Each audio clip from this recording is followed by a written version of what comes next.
It's me again. Whoops, wait a minute. We're working on live. We're going to have to do it this way. We'll get it done. God, I don't know why it didn't work. Hey, we are live again. Sorry, guys. Listen, I was trying to do something different and it didn't work. So we are going to show the crystals just like this. It's just the way we're going to have to do it. We may work on some lighting and try to get a little better lighting for those crystals, but we'll make it work. All right, let's see. How's that for lighting? Well, we'll give it a try. Okay. Hey again, Jean, thanks for coming back on with me. We are working on the process I was going to do didn't work. Let's see. Oh, you can see that nice though. That works good. Okay. So, hey, hi again. Hello again. I can actually see you. Oh, David, your lovely wife is right here next to me. Hello, guys. Listen, we are doing Cindy's Crystal Corner from my house. Elisa is once again helping me.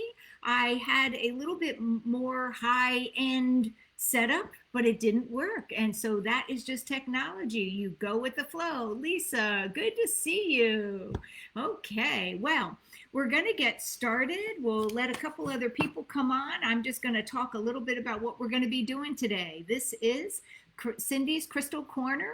We're going to be talking about crystals. This week, we're going to be talking about how to pick one out. How do we know the crystal is for me, right?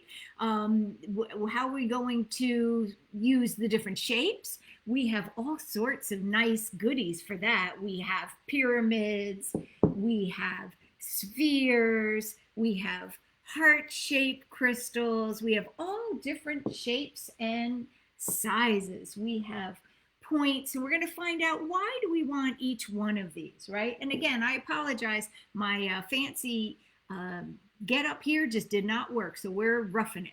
Hey, Laura and Jessie, glad you could come on. Jessie's my niece from Philadelphia. Oh, hi, Jessie. Yeah, and a fellow crystal lover. So Elise is going to help me. This Facebook Live is the first and third Thursday of every month at 7:15.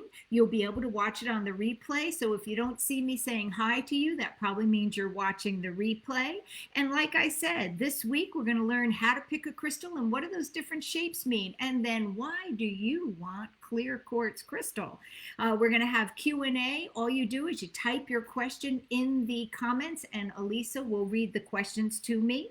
And then we'll feature that crystal and that's about it. So let's get started. Okay. So the first thing I want to talk about is how do you find which crystal is for you? Now, the best way I find is, first of all, and this may sound really silly, don't worry about what the crystal does. Don't get tied up in those little pieces of paper or what your crystal Bible says. Go to a crystal place or online, nowadays a lot's online, and just scroll through and see what catches your eye. First of all, it has to appeal to you. If it doesn't appeal to you, it's not for you. I don't care what the piece of paper or that fabulous write-up that someone spent 3 hours writing says. It has to appeal to you. So first and foremost, does the crystal appeal to you? If you think it's ugly, it's not for you, right? So next, this is tried and true way.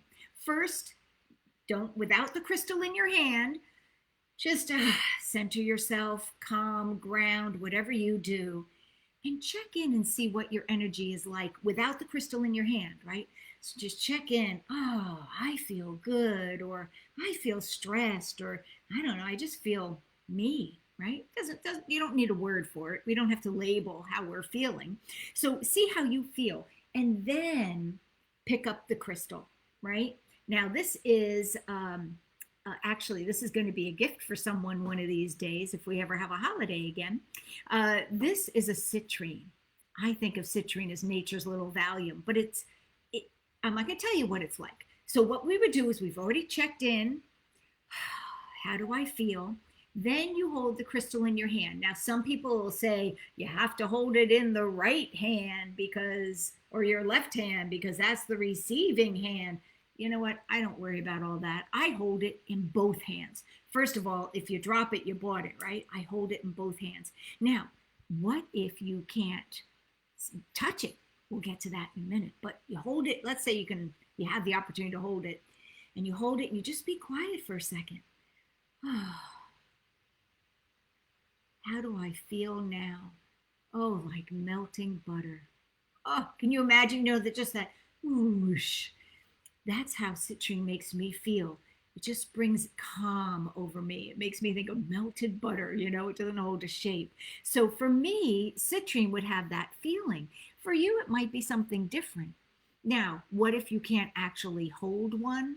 Then what I would say is this. I would write the word of the crystal, the name of the crystal, citrine, and put it in your hand.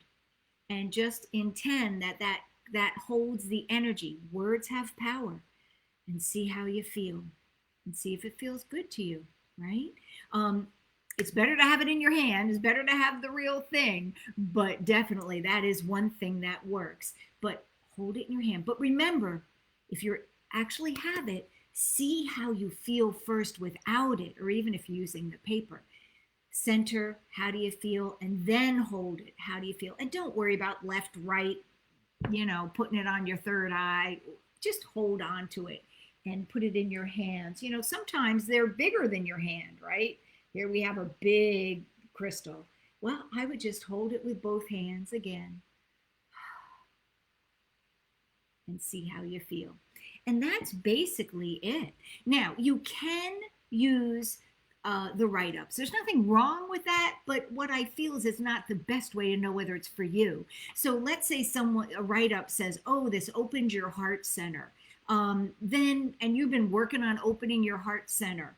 Then, maybe you're drawn to that write-up and you see that write-up at this time because that's what you need, and go for it. So I'm not saying ignore the write-ups, but use them as secondary. First, see how it makes you feel. And then on top of that, you can use the chakra colors. If you know your chakras, and you can pick your crystals based on the color. For example, we have this beautiful angelite heart. And if I was working on maybe communication, which is the throat chakra, which is light blue, then I may pick this not for the fact that it's shaped in the heart, not for the fact that it has fabulous angel energy. It's actually called angelite, right? I'd pick it because of the color, because it's light blue. If I wanted a grounding stone, I'd pick a dark stone, a black or a red stone, right? So if you know your chakras, you can use the chakra colors.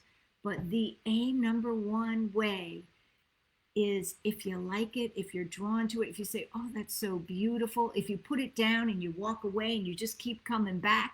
Now, we all love crystals, so you might like them all. But if you put it down and come back to it again, it might be yours. Now, I think we have a question. No questions. Remember, there's your daughter. Shelly. Hi, Shelly. Oh, and there's Jessie winking. Yeah, because she knows who that citrine's going to.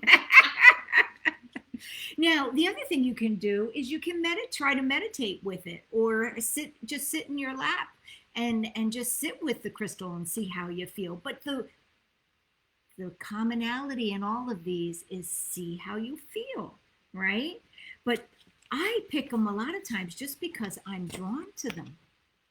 So let's talk about the shapes. So how do we pick them? We just covered that. What about the shapes? Well, let's go back to that beautiful citrine. Round crystals, spheres, round spheres. They're said because the circle is the symbol of creation and of the earth, that round crystals very often connect you to creation. What I think of as a round crystal, though, what I like about them is that they distribute the energy outward evenly. In other words, there's no points, there's no directionals. You sit and it distributes the energy equally. We're going to talk about some other things about round crystals, or about crystals in general, that we have to be careful of with round crystals specifically. But round crystals distribute the energy. So if you just want your room to be filled with that rose quartz energy, right, or filled with another kind of energy, that definitely is good to use a spherical or round crystal. Now I think we have some questions, don't we? So what if one, when if you hold it, what if it makes your hand tingle? So what if it makes your hand tingle? Well, that's interesting. I find especially labradorite because it gives off an electric charge, as well as some other crystals. They make your hand tingle. Now, what I would say is, if you're looking for a calming stone, one that's going to relax you, you may not want that tingle. But to me, I think that's kind of fun. And so I would say that that would make a connection. But this is another thing, though. When I used to do readings out of a crystal shop and people were like, I can't feel crystals, I would get the biggest labradorite ball I could find and I would put it in their hands and their eyes would go, oh, because some crystals naturally have a charge and they will make your hand tingle. So to answer your question, Cindy, that sometimes that can represent a connection between you and the crystal. Sometimes it's the crystal has a natural charge to it, like labradorite, and sometimes lepidolite. Any other questions? Jean wants to know, how about an egg? Is it the same as a round sphere? No, actually, and I don't have an egg right here, but egg has points.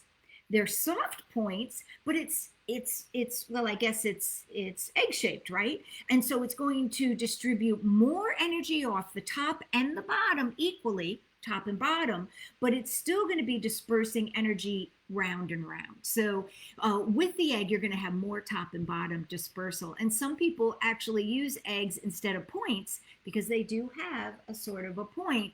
And one of the nice things is that that point's not going to chip or break on an egg, whereas on a quartz, you have to be careful because your point may chip or break.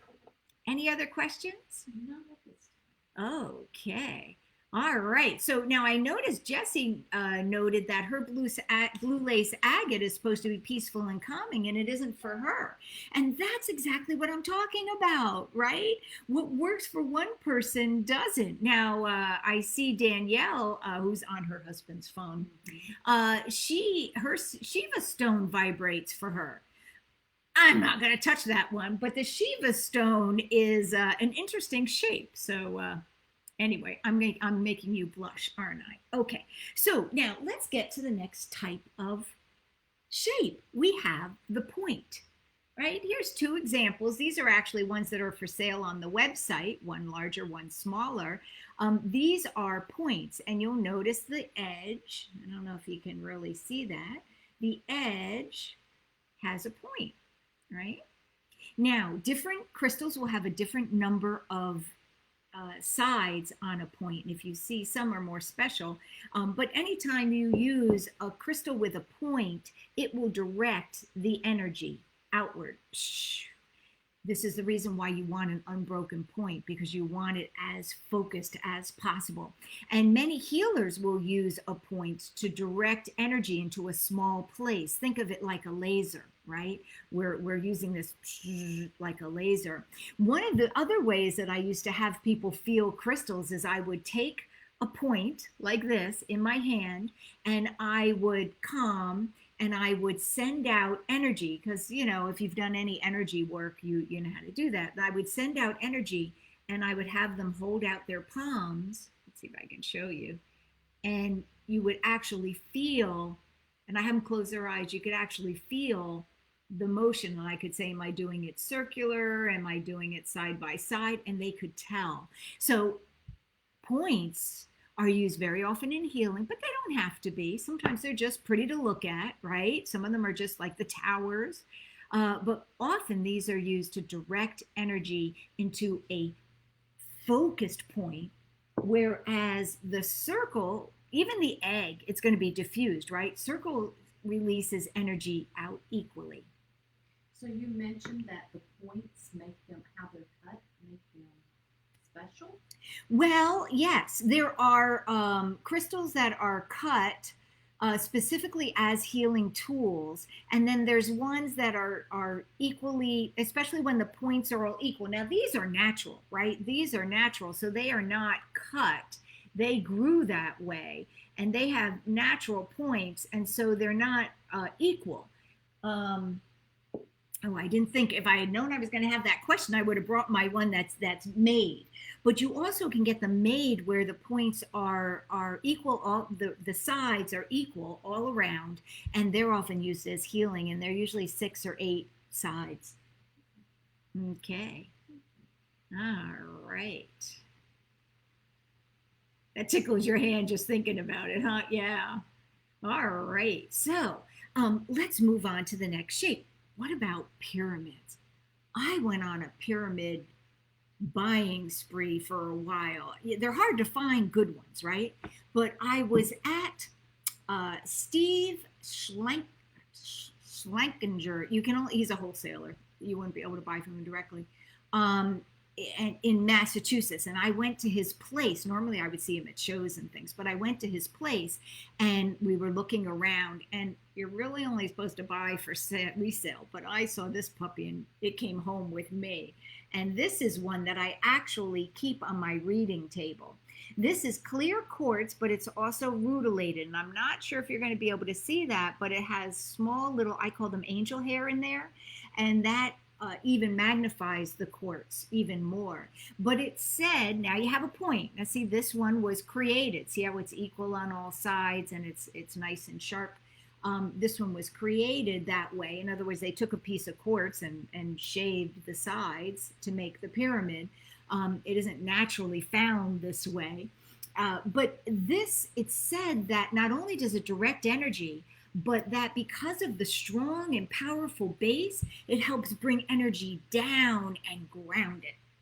And if you've noticed, when people are doing readings, the client and the psychic, they tend to go, woo, and so I use this as a tool for grounding. Many people may think that it's, and also I just love it, but many people may think that it's a scrying. In other words, you read by looking at it, and that's really not how I use a pyramid. So a pyramid is said to be powerful for also manifesting your desires, because it brings your desires down into earth and grounds it in that nice base.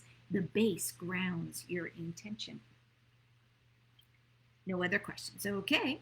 Now, what about a rough crystal? All right, rough is another word for nobody's messed with it, right? And here's an example. Rough crystals can be really exquisite.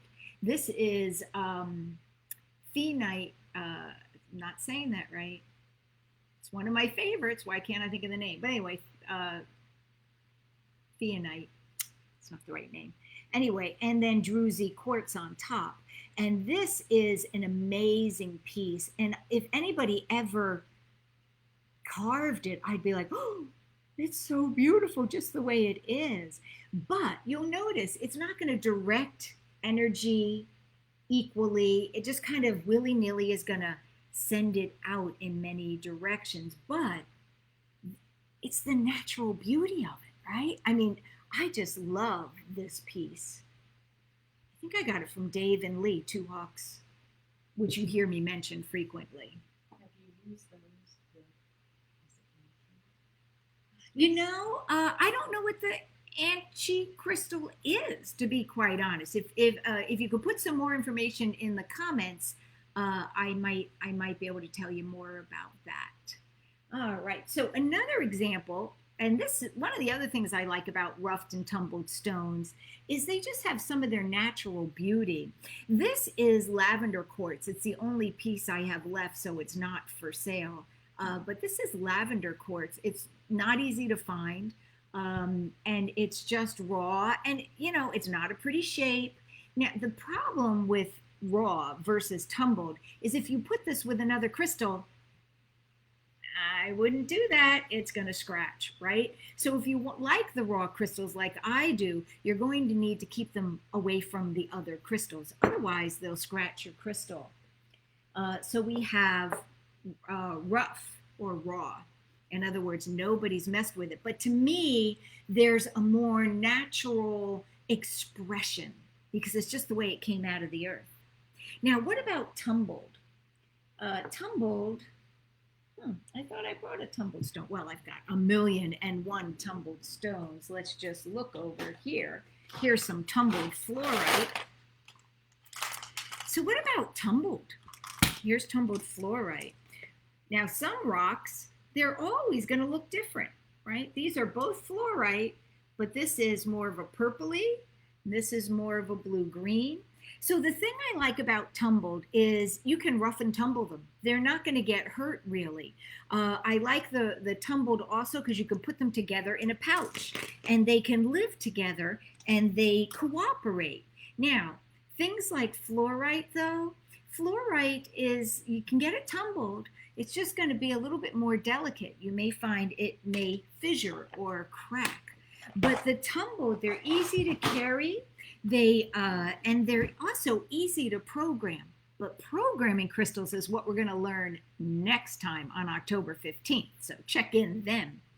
What about like shapes? Like, have you ever seen one shaped like an elephant or a dog or a heart?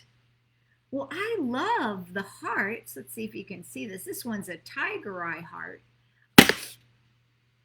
I love the hearts. Let's not drop it and kill it.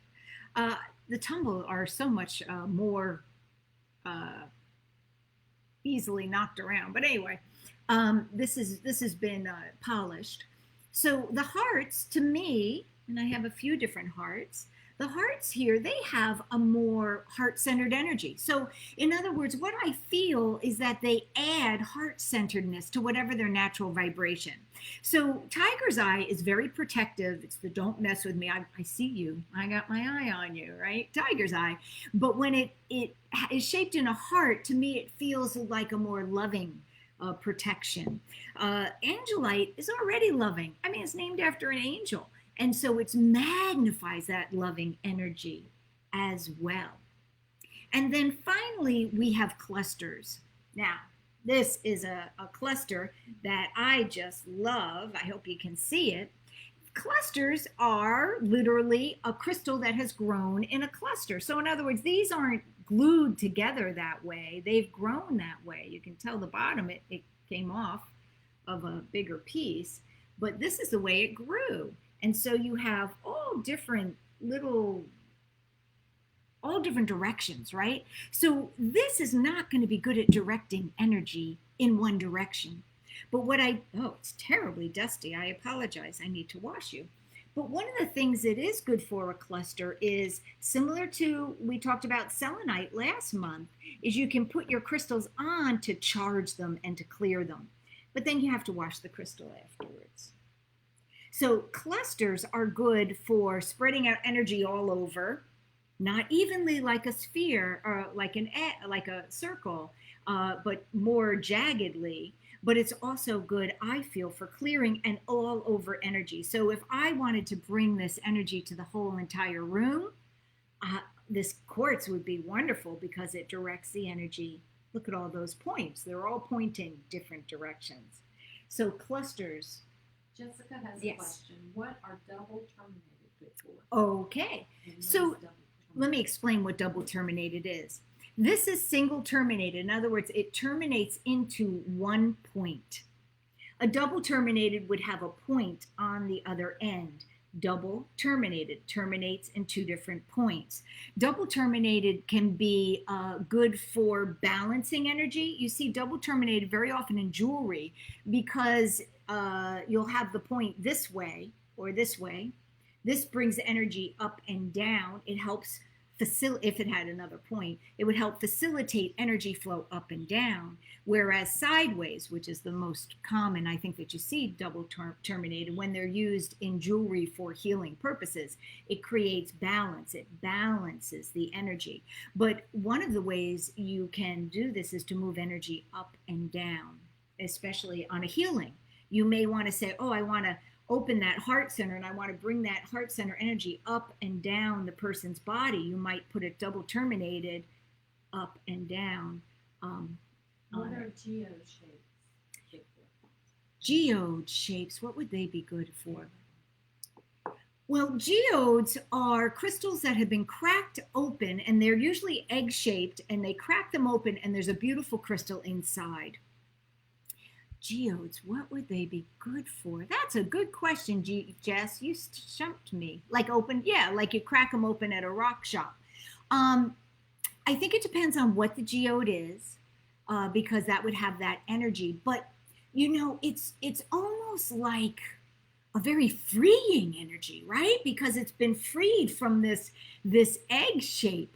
Um, I have one. I'll post a picture afterwards. I'll try to remember to post a picture afterwards. I have a celestite geode. Actually, could you know where? Well, I don't know where to tell you it is. Anyway, and it's a, but to me it's a freeing. It's like the beauty of the crystal is breaking out, and that might be a really great crystal to have when you are breaking out of a previous form, kind of like a butterfly out of a larvae, right? Symbolically.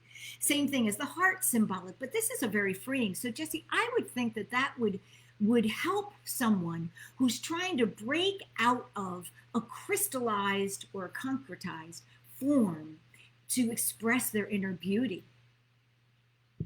Marie wants to know, does keeping different types of crystals near each other cancel out or diminish any of the energetic benefits?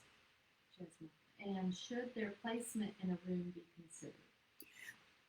No and yes. So they're not going to cancel each other out, really. But some crystals don't like to be next to each other, and that you'll just feel a discordance. I can't give you a list of what crystals don't like to be next to each other. Some crystals love to be next to each other. But we would, at the crystal shop, walk in and we'd be like, something's wrong. Who put the black tourmaline next to the celestite? It's like, what were they thinking, right? You'd move it and the energy would straighten out. So the only thing is, if the energies are really opposite, well, it could create a grounding effect. But if they're really opposite, they may not be comfortable being next to each other, right? So if you have a crystal for a really high vibration next to one that's meant for grounding, not better or worse, but just different purposes. If you have one that's meant for meditation and one that's meant to keep your feet on the ground, they may not be comfortable next to each other. But the room placement, yes. Now, you do not want to put a lot of high energy crystals in the bedroom because you won't sleep, you may not want to put a lot of red and black crystals in your meditation room, maybe one good one to ground you because you want to stay grounded at some point, but you won't be able to get up. You won't be able to lift up. So room placement can be important. The other thing is, think about feng shui. One of the things I used to do on my reading tables, I was very careful about this because I let people touch my crystals and they would put them down and it would not be copacetic, right? So if we have this crystal, it takes energy from this side and distributes it out and pushes it that way. I do not want this crystal facing from my client to me, right? Because I don't want their energy directed, focused to me, right? Maybe they're cranky. Maybe they're talking about their ex and they're mad, I don't want that energy.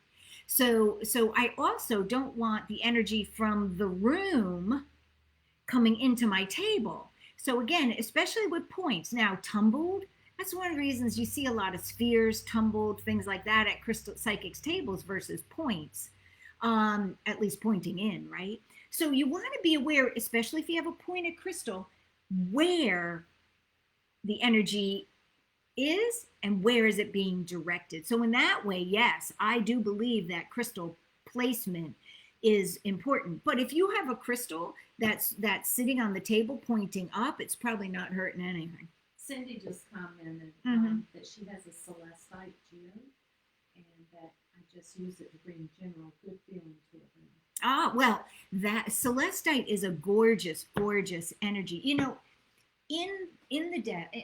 my office, behind my desk, do you know what celestite looks like? It's blue, and if not, it's on the healing altar. But anyway, I sent her on hopefully not a wild goose chase. So let's talk about clear quartz. But since we've talked about the celestite and the geode, Jesse, thank you so much for that question, because gosh, now I know what to recommend people when they're feeling concretized or feeling like they can't get out of their controlled state. Get a geode because it's free. Oh, fabulous, fabulous. Okay, so the crystal of the day is clear quartz. Now, you may say, well, clear quartz isn't as exciting as maybe preonite, that's the name of it, preonite and druzy quartz, or it's just not as exciting as citrine. But clear quartz is a fabulous staple to have in any crystal collection. Number of reasons.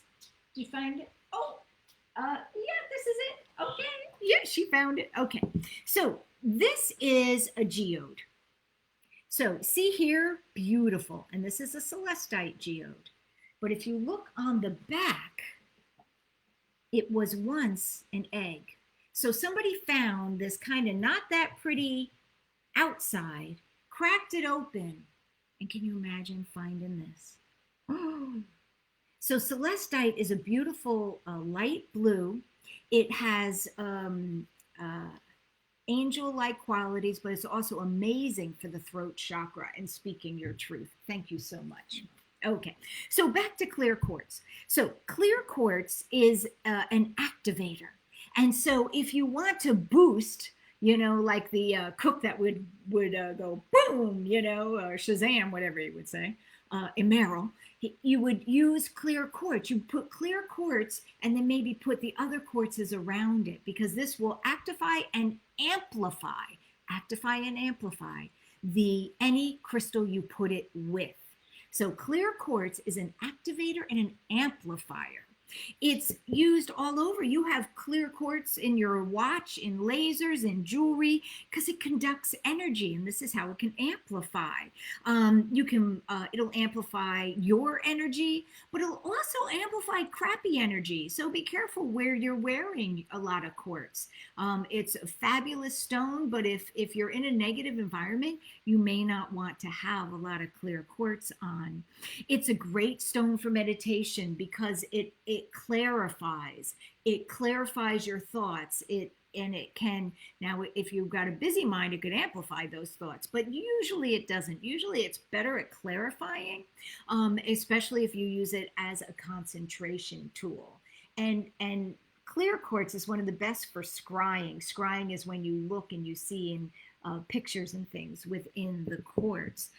You can hold it in your hand or you can hold it in your lap. Now it's made of silicon and oxygen, which are the two most abundant elements on the planet. And so it's said, I don't know, this might be one of those myths, that said that it will help align you and fit you into the grand scheme of the universe. But another myth or story that's associated with clear quartz is that in early days, they thought it was ice that had hardened or turned into a rock. And so the royal queens used to hold it in their hand to help them with when it got hot out. And it used to be worn in jewelry because it was thought to cool. Now, I'm telling you, if you're having a hot spot, get some hematite because that stuff really cools. Now, it was also used to light sacred fires because it has this ability when the sun goes through it to amplify it, and it would start fires. It was also used to cauterize wounds because they would lay it on and the light would amplify and it would start, it would heat up. Here's a thing. Remember I said I'm going to tell you something to be careful of with balls and other crystals, but balls happen to be worse than most, is when sunlight passes through quartz. Citrine is a form of quartz. Many of your balls are quartz. If it's translucent or even semi-translucent, it will amplify the light coming through the sun and you can set your things on fire. So be careful putting crystals, especially quartz crystals, in your window.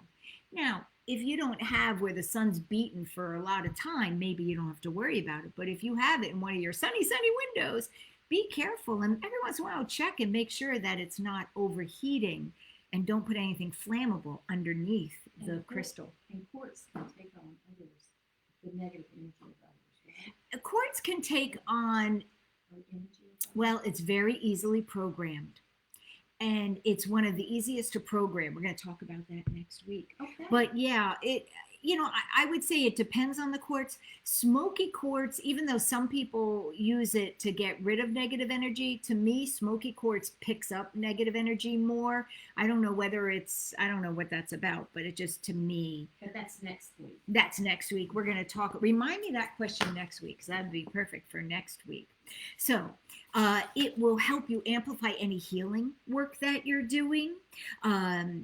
Also, another thing is, because of the ability for solar refraction, quartz was used for centuries to dating back to Atlantis and Lemuria to focus and act as lasers of sorts. It's used today. It can create electrical charge when it's crushed. It releases charges because of change of material. So you find clear quartz in microphones, computers, memory chips, all this kind of stuff. Any other questions? Quartz can't take on the energy from others. I have never heard that. That's very interesting. I know it can be programmed though, Danielle. So I haven't heard that it can't. Are you familiar with fire and ice quartz? Jesse, you get me with these questions. I have no idea. If anybody else is familiar with fire and ice quartz, you could put some thoughts in the comments. Anything else? Okay. That's good to know. All right. Found that out the hard way. Yeah. Okay, so let's see. I think that's it. On sale this week, 15% off are all of the points. So all of the Arkansas Clear Quartz, because they're all points. We're going to leave the amethyst points on sale, and also the hearts. All of them are 15% off. I've changed the sale right before the day for today. Listen, if you have questions, I'm happy to answer them. Some take a little bit of research, like Jesse sent me a thing about selenite and another quartz being mistaken for each other. One of these days I'll do more on that. That was very interesting. And if you have some interesting quartz facts that you want me to present or look into, I am more than happy. Just either message me or put your questions in the comments. Listen, thank you very much, and we will see you October 15th. We're going to learn how to program crystals using intention and some other ways. So we'll see you then. Thanks. If you want to share this with others, this is a free event. Feel free to share it as much as possible. We had over 700 views last time. Thank you so much, and we'll see you in 2 weeks on October 15th. Bye-bye.